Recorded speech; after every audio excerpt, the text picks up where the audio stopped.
पूर्व दिशेला उधळलेला गुलाल हा सहस्रश्मी सूर्याचं आगमन सूचित करतो. चराचराला जाग येते ती या भास्कराच्या हळूवार प्रवेशाने. सूर्याच्या हे चैतन्याने पशु पक्षी प्राणीमात्र आणि निसर्गातील कण न कण मोहरून जातो. कुठून तरी लांबून कोंबड्याची बांग ऐकू येते. मंदिरातील ध्वनिक्षेपकावरून भावगीतांचे सूर उमटू लागतात. वसंत ऋतू असला तर कोकिळेच्या मधुर गुंजनाने वातावरण भारून जाते. पश्चिमेला अरबी सागर तर पूर्वेला दक्षिणोत्तर पसरलेली हिरव्यागार डोंगरांची लांबच लांब रांग असे निसर्ग सानिध्य लाभलेले हे आपले मुरबे गाव. समुद्राच्या मुखापासून ते बेटेगाव पर्यंत पोहोचलेली उत्तराभिमुख खाडी म्हणजे निसर्गाने आपल्या गावाच्या गळ्यात मायेने घातलेला हातच म्हणावा लागेल.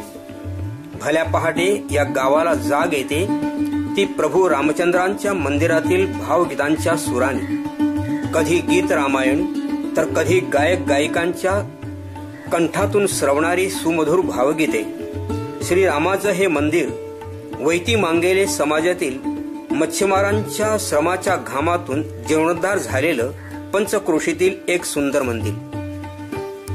राम मंदिरातील आरती झाल्यावर साई मंदिरामध्ये बाबांची षोडोपचार पूजा केली जाते.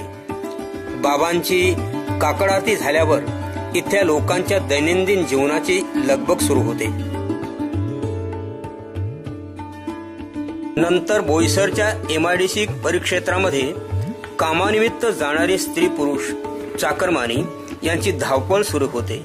सातपाटी, खारेकुरण, मुरवे, एकलारे येथील प्रवाशांची एसटी किंवा रिक्षात प्रवेश मिळवण्यासाठी झुंबड उडालेली असते.